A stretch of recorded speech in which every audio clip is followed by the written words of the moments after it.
Bismillahirrahmanirrahim. Assalamualaikum warahmatullahi wabarakatuh. Jumpa lagi kita di mata kuliah fikih siasat, di mana pada video kali ini kita akan membahas tentang sejarah perkembangan fikih siasat. Perkembangan fikih siasat dapat dibagi menjadi beberapa periode untuk memudahkan kita membaca sejarahnya. Pertama adalah masa kenabian sampai dengan Khulafaur Rasyidun.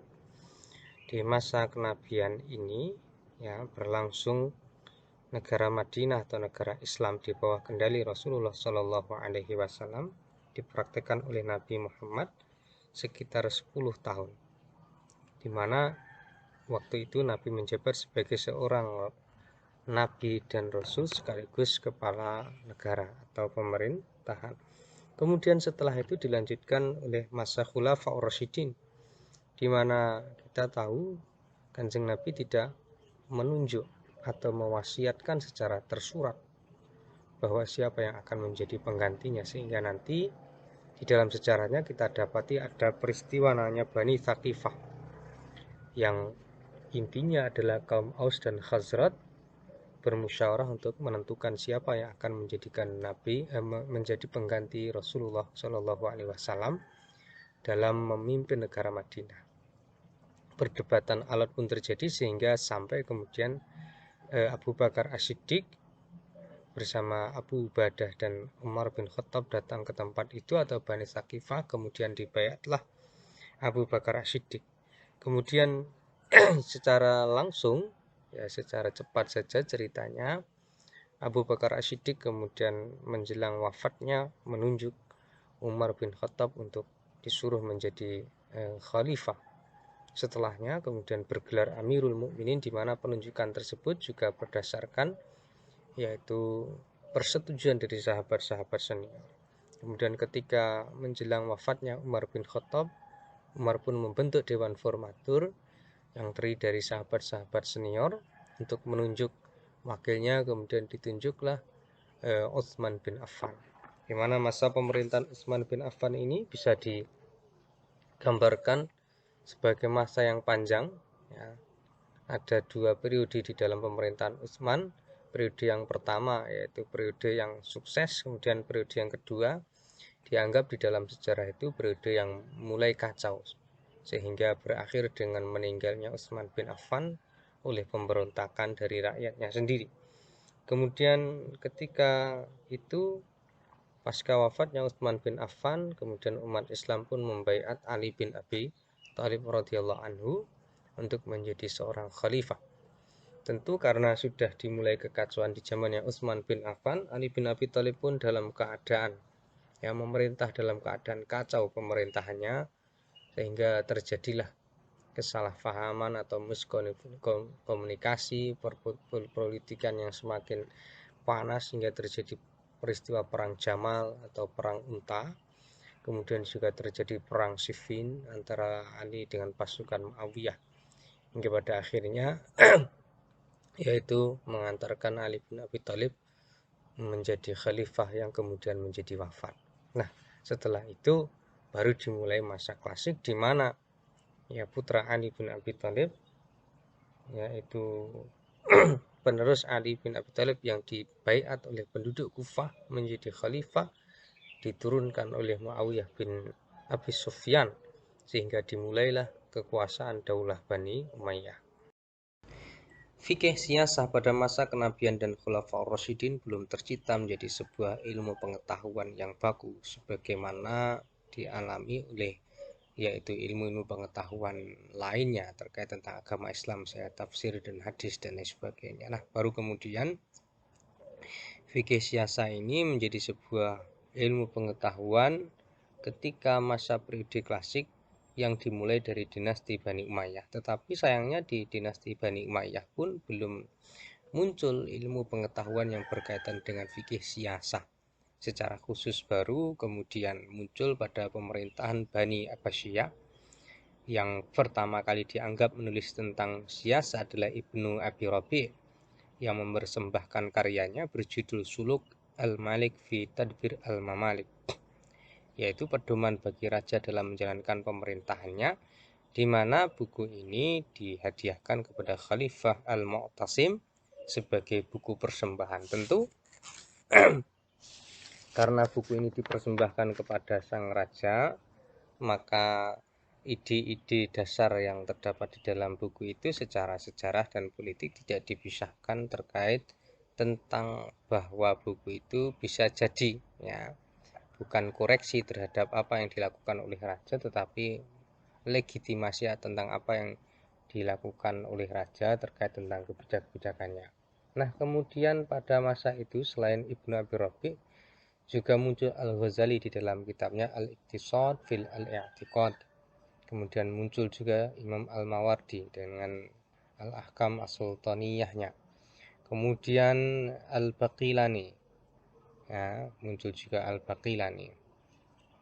Dan kemudian juga muncul Al-Farabi.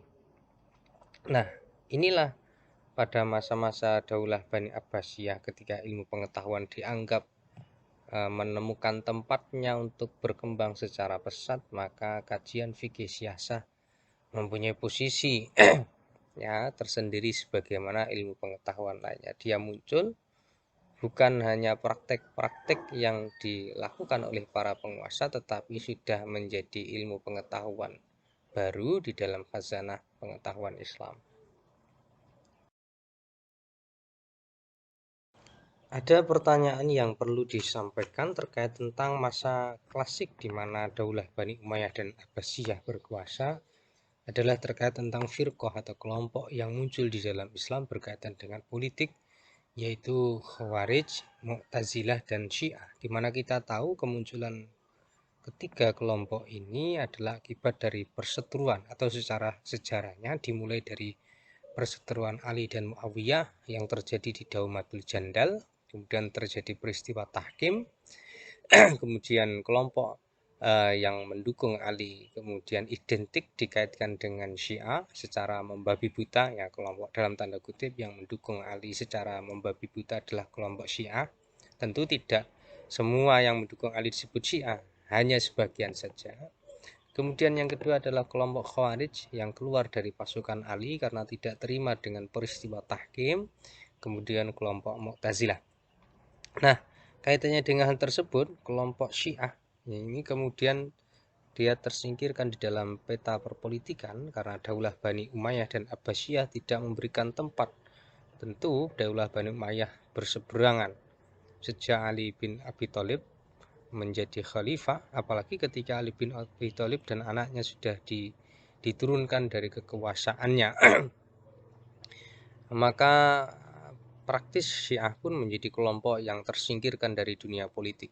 Kemudian pada tahun-tahun itu mereka kemudian membangun yaitu pondasi fikih siasahnya berkaitan dengan pengkultusan Ali bin Abi Thalib sampai kemudian saat ini. Nah, di dalam yaitu sejarah perjalanan Syiah sendiri, mereka pernah mendirikan kerajaan yang lepas dari pengaruh Bani Abbasiyah, yaitu Bani Buwaihi di Baghdad dan Daulah Fatimiyah di Mesir.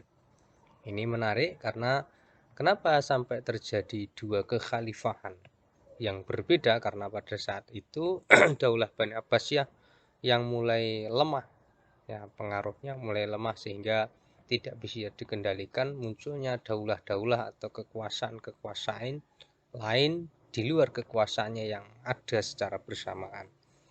Nah, kaum Syiah mulai menciptakan yaitu ide politiknya di mana Ali dan keturunannya adalah sebagai pewaris sah kekhalifahan pasca Rasulullah Shallallahu Alaihi Wasallam. Adapun tentang Khawarij, ya, karena mereka sangat radikal sehingga tidak memiliki pemikiran politik yang tersusun secara sistematis sehingga bisa dikembangkan oleh para pengikutnya. Berbeda dengan Mu'tazilah yang dipelopori oleh Qadi Abdul Al-Jabbar. Beliau menulis kitab Syarah Usul Al-Khamsah dan Al-Mughni, di mana di antara bagian-bagian kitab tersebut ada yang membahas tentang politik Mu'tazilah. Nah, kalau Syiah ya secara umum menganggap bahwa kepemimpinan harus berada di garis keturunan Ali adalah sebuah keharusan, atau kepemimpinan di bawah garis keturunan Ali merupakan keharusan yang tidak boleh diganggu-gugat dan itu bagian dari keimanan mereka, maka kelompok Sunni tidak berpikir secara demikian. Nah, umumnya ketika masa Daulah Bani Umayyah kemudian sampai ke awal-awal Bani Abbasiyah, para pemikir Sunni, politik Sunni, yaitu mengedepankan Quraisy atau ras Quraisy sebagai orang-orang yang yaitu perlu atau secara formal disahkan sebagai pemegang kekuasaan, maka justru di kalangan Mu'tazilah dan Khawarij tidak memandang demikian, bahwa mereka yang bisa menjabat sebagai khalifah atau jabatan-jabatan tinggi tidak harus dikedepankan dari suku Quraisy, tetapi yaitu perbolehkan bagi siapa saja yang mempunyai kemampuan. Ya, sehingga di dalam pendapat Mu'tazilah dan Khawarij ini akan dilanjutkan pada periode pertengahan. Memasuki periode pertengahan di mana Daulah Bani Abbasiyah atau Daulah Bani Umayyah dan Abbasiyah kita masukkan dalam periode klasik, yang dimana di situ muncul beberapa ulama yang kemudian dianggap sebagai peletak dasar-dasar fikih siyasah sebagai sebuah ilmu pengetahuan yang baku. Maka pada abad pertengahan ini muncul dua ulama besar. Tetapi sebelum kita membahas dua ulama tersebut, kita sampaikan bahwa periode pertengahan ini seperti disampaikan di awal tadi adalah dimulai dengan hancurnya kerajaan Abbasiyah dari serangan tentara Mongol pada tahun 1258. Nah, ulama ini, ya, ulama-ulama yang muncul pada periode pertengahan yang dianggap berpartisipasi di dalam pengembangan fikih siyasah adalah Ibnu Taimiyah yang lahir pada tahun 1263, yaitu pasca kehancuran Bani Abbasiyah sampai dengan 1329 Masehi, di mana beliau, ya, kalau kawan-kawan mendengar kata Ibnu Taimiyah itu sangat fenomenal sekali, ya, karena kontroversi di Indonesia. Sebagian orang menganggap sebagai tokoh yang sangat kontroversi.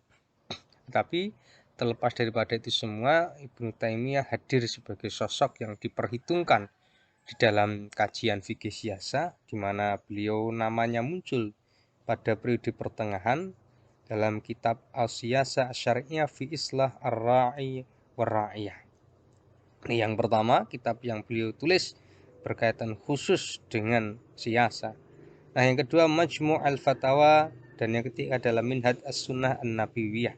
Nah, ini adalah masterpiece atau karya-karya fenomenal beliau, yang terlepas dari kontroversinya yang ada di masyarakat Indonesia. Ibnu Taimiyah mempunyai sumbangan yang besar kaitannya khusus dengan yaitu fikih siyasah. Nah, kemudian ada juga ulama lain yang membahas tentang siyasah adalah Ibnu Khaldun yang lahir pada tahun 1332 Masehi, kemudian wafat pada 1406 Masehi, yang tertuang di dalam kitabnya Al-Muqaddimah. Nah, kemudian yang terakhir ulama yang muncul pada periode pertengahan ini adalah Syah Waliullah Ad-Dahlawi. Syah Waliullah Ad-Dahlawi ini di antara idenya itu adalah membenarkan pembangkangan rakyat terhadap kepala negara yang tiran dan zalim. Nah, kalau pada masa ide pemikiran Ibnu Taimiyah itu memaksakan atau memberikan ide bahwa seharusnya rakyat itu taat kepada pemerintah, ya, taat kepada rezim meskipun rezim itu jahat. Ya, tetapi pada saat Syah Waliullah Ad-Dahlawi justru sebaliknya. Nah, pandangan-pandangan ini tentu ya hasil ijtihad dari masing-masing mujtahid, kaitannya tidak lepas dari masa-masa setting sosial, situasi dan kondisi yang mempengaruhi pikirannya. Nah, kalau Syah Waliullah Ad-Dahlawi membenarkan pembangkangan terhadap kepala negara yang tiran dan zalim. Nah, tentu dalam tanda kutip. Nah, kemudian setelah masa pertengahan selesai, ini masuki pada masa periode modern. Kapan periode modern ini dianggap sebagai masa yang baru pasca lepasnya periode pertengahan. Masa periode modern ini maksudnya adalah masa ketika dunia Islam di bawah penjajahan bangsa-bangsa barat sampai dengan saat ini. Ya, masa periode ini berarti hancurnya kekhilafahan Turki Utsmani. Ya, setelah khilafah Turki Utsmani hancur, maka sudah tidak ada lagi pemerintahan representatif daripada Islam yang dianggap sebagai satu-satunya negara Islam. Ya, kemudian muncul yaitu negara-negara modern. Nah, adapun tokoh-tokoh yang masuk dalam kategori masa modern ini diantaranya yang berkaitan khusus dengan persoalan politik, kenegaraan, dan kekuasaan. Misalnya Muhammad Rashid Ridho, Hasan al-Banna, ya, Abul A'la al-Maududi, Sayyid Qutb. Kemudian kalau di Syiah itu Ayatullah Khomeini. Nah, orang-orang yang tersebut ini dimasukkan ke dalam golongan pertama yang memiliki aliran pemikiran bahwa ya, golongan pertama bukan karena periode lahirnya ya. Ini memiliki termasuk golongan pertama yang memiliki pemikiran bahwa menganggap Islam sebagai sebuah agama yang final dan memiliki aturan-aturan jelas yang bisa digunakan di dalam persoalan mengelola negara, politik maupun kekuasaan. Sehingga golongan pertama atau orang-orang yang saya sampaikan tadi ya bercita-cita bahwa Islam ini harus mewarnai sebuah negara dan negara harus berdasarkan Islam secara total. Ini sehingga golongan yang pertama ini ya aliran pertama ini mendapat pertentangan keras oleh golongan yang kedua yang menganggap bahwa Islam itu ya tidak ada kaitannya dengan negara. Ya, atau negara tidak ada kaitannya dengan Islam, maka negara harus sekuler. Kalau kelompok pertama ini menganggap negara harus religius ya, tapi kelompok kedua justru harus sekuler, seperti yang terjadi di negara-negara Eropa. Agar umat Islam ini maju, maka negaranya harus sekuler. Antara agama dan negara dipisahkan. Siapa yang termasuk dalam kelompok kedua? Yang masuk dalam kelompok kedua ini misalnya Ali Abdul Razik, ya, Ali Abdul Razik, kemudian Toha Hussein, kemudian terutama Mustafa Kemal Atatürk yang menumbangkan kekhalifahan Turki dan menghapusnya menjadi negara modern Turki. Nah, ini di antara karya-karya fenomenal yang masuk ke dalam periode modern ini. Misalnya kalau pemikiran Rashid Ridho dari golongan pertama tadi, di antara karya ada Al-Khilafah Awal Imamah Al-Uzma. Adapun dari kelompok kedua yang berusaha mensekulerkan sebuah negara atau memisahkan antara negara dan agama itu misalnya karya Ali Abdul Ar-Razik dalam bukunya yang berjudul Al-Islam wa Usulul Hukum. Kemudian Toha Hussein menulis buku juga Mustaqbal As-Saqafah fil Masri. Nah, dua kelompok besar ini selalu bertentangan karena ide kelompok pertama yaitu mengislamkan negara atau menjadikan agama sebagai basis yaitu negara, kemudian kelompok kedua justru harus memisahkan antara agama dan negara karena memang dalam pandangan kelompok kedua tidak ada yaitu sandaran yang benar-benar baku bahwa agama bisa disatukan dengan negara. Maka kemudian muncul kelompok ketiga. Ingat, pengelompokan ini bukan berdasarkan masa lahirnya para pemikir, tapi berdasarkan pemikiran. Apa yang dimaksud dengan kelompok ketiga? Kelompok ketiga adalah mereka yang berpikir bahwa memang Islam secara aturan-aturan bakunya tidak menjelaskan persoalan kekuasaan politik dan negara secara khusus ya. Artinya ajaran-ajaran Islam memang tidak menyeru atau tidak mengatur berkaitan dengan negara secara detail dan khusus, tetapi bukan berarti Islam tidak mempunyai ya. Bukan berarti Islam tidak mempunyai aturan-aturan yang digunakan seharusnya digunakan di dalam persoalan pengelolaan kenegaraan, pemerintahan maupun politik. Nah, sehingga meskipun ya Meskipun kekhalifahan sudah tidak ada, negara yang bernama negara agama juga mungkin tidak ada, tetapi prinsip-prinsip dasar, nilai-nilai dasar, ajaran-ajaran di dalam Islam itu bisa digunakan untuk mewarnai perjalanan sebuah negara di dalam kaitannya mengatur kebijakan-kebijakan negara. Nah, kelompok tiga ini adalah misalnya Muhammad Abduh yang lahir pada tahun 1849, kemudian Muhammad Iqbal, kemudian Muhammad Husain Haikal, Muhammad Nasir, kemudian Fazlur Rahman. Nah, kelompok ketiga ini kalau saya sebut sebagai kelompok jalan tengah yang nanti sangat berjasa besar di dalam pengembangan fikih siasah. Kenapa demikian? Karena kelompok pertama itu dianggap ya pada saatnya kelompok pertama, kelompok yang menginginkan ide negara Islam itu kan dianggap bertentangan dengan situasi dan kondisi saat ini yang berkembang, yaitu negara bangsa. Masing-masing negara atau bangsa memiliki wilayah tersendiri, kekuasaan tersendiri yang tidak mustahil sepertinya akan diinternasionalkan seperti masa-masa zaman kekhalifahan dahulu.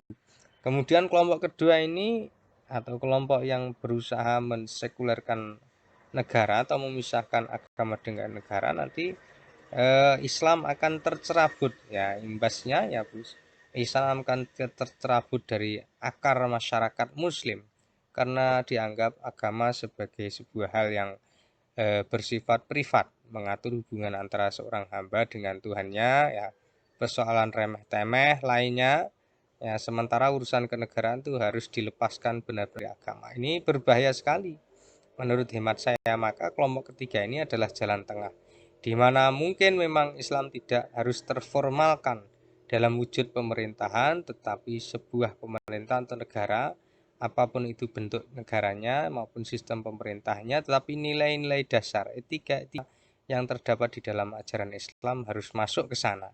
Nah, kalau ini adalah jalan tengah dari model kelompok-kelompok yang ada di dalam periode modern ini.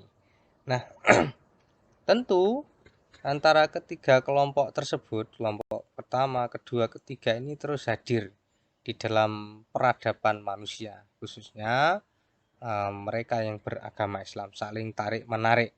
Sehingga saat ini pun ada misalnya negara yang bercorak agama 100% di dalam tanda kutip Islam, misalnya Pakistan, kemudian Iran dengan Syiahnya, kemudian Arab Saudi dengan Salafinya, ya, kemudian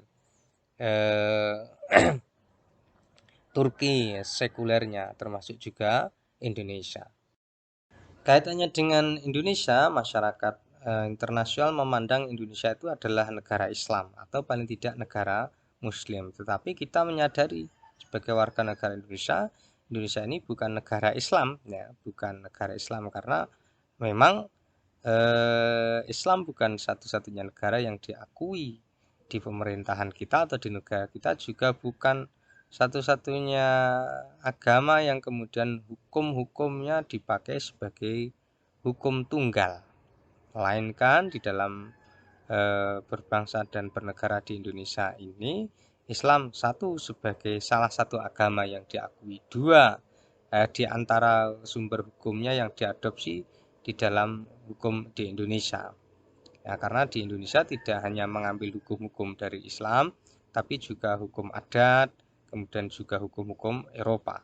Nah, ini terjawantahkan misalnya di dalam kompilasi hukum Islam, kemudian hukum perdata, hukum pidana, dan lain sebagainya. Sehingga dikatakan sebagai negara agama, bukan. Tetapi negara sekuler yang benar-benar sekuler juga bukan. Karena masih menempatkan agama, ya, atau memberikan tempat atau kedudukan agama ya di dalam hukum-hukum yang diadopsi atau diambil di dalam hukum di Indonesia. Pada slide ini kita akan secara khusus membahas tentang pandangan politik kelompok tengah. Sebagaimana disampaikan di slide sebelumnya, kelompok tengah ini kita maksudkan adalah mereka-mereka yang berpandangan bahwa agama tidak harus terformalkan ke dalam sebuah wujud negara, tetapi nilai-nilai agama, prinsip-prinsip dasar dalam agama bisa dielaborasikan, dijiwantahkan dalam kebijakan-kebijakan yang terdapat di negara tersebut. Nah, di antara para pemikir itu adalah Muhammad Abduh, ya, yang berpendapat bahwa penguasa itu dalam ide politiknya itu adalah seorang manusia biasa yang bisa diangkat dan diberhentikan oleh manusia juga. Ini tentu berbeda dengan pandangan ulama klasik, yang Muhammad Abduh ini juga seorang ulama, ya. Berbeda dengan ulama klasik yang sebagian menyatakan bahwa penguasa itu adalah seperti orang suci karena dia dianggap sebagai wakil Tuhan yang menjalankan hukum-hukum Tuhan atau hukum-hukum agama. Kemudian Muhammad Hussein Haikal pun berpendapat bahwa Islam tidak memiliki sistem pemerintahan yang baku, tetapi ya apapun sistem pemerintahan yang dijalankan oleh manusia, dia tidak boleh bertentangan dengan prinsip-prinsip yang digariskan oleh Islam, misalnya prinsip keadilan, yaitu kemudian prinsip musyawarah dan lain sebagainya. Kemudian selain Muhammad Hussein Haikal ada Muhammad Iqbal, ya. Muhammad Iqbal yang menolak yaitu komunisme dan ateisme serta demokrasi barat. Dalam pandangan Iqbal, ya, demokrasi barat dikecam ya, karena tidak mempunyai landasan hubungan vertikal kepada Allah sehingga cenderung mengeksploitasi manusia. Nah, kemudian pendapat Iqbal ini juga dilanjutkan oleh Fazlur Rahman. Ya, sehingga Iqbal betapapun dia ya menganggap syuro bagian dari sesuatu yang harus diambil di dalam sistem kenegaraan, tetapi dia juga tidak melihat bahwa syuro itu identik dengan demokrasi, karena demokrasi tidak identik dengan Islam. Dia memandang demikian karena demokrasi yang tanda kutip diwakili oleh negara barat itu adalah demokrasi yang tidak mempunyai landasan hubungan vertikal dengan Allah, artinya demokrasi yang lepas ya dari sandaran agama. Kemudian selain itu ya pada masa-masa era kini yang terakhir ini muncul misalnya semacam ulama Abdul Wahab Khalaf yang menulis buku tentang siyasah asyariyah. Kemudian lebih ke sini lagi misalnya adalah Yusuf Al-Qaradawi yang menulis buku tentang min fiqh ad-daulah fil al-Islam. Kemudian juga adalah Muhammad Yusuf Musa yang mengarang kitab Nizam al-Hukum fil al-Islam. Nah, demikian yaitu sedikit tentang sejarah perkembangan fikih siyasah menjadi dari sekedar sejarah ya, kemudian menjadi sebuah ilmu pengetahuan yang baku. Nah, demikianlah tadi yaitu pembahasan tentang sejarah perkembangan fikih siyasah. Tentu ada banyak hal yang perlu diperbincangkan atau didiskusikan. Saya silahkan kawan-kawan untuk berdiskusi ya di bawah video ini. Sesiapa mereka yang punya pengetahuan yang lebih dari apa yang disampaikan di depan tadi atau di video ini, monggo jangan pelit ilmu ya, disampaikan, kita share, saling berbagi. Ada kurang lebihnya mohon maaf. Sekian dan semoga bermanfaat. Wassalamualaikum warahmatullahi wabarakatuh.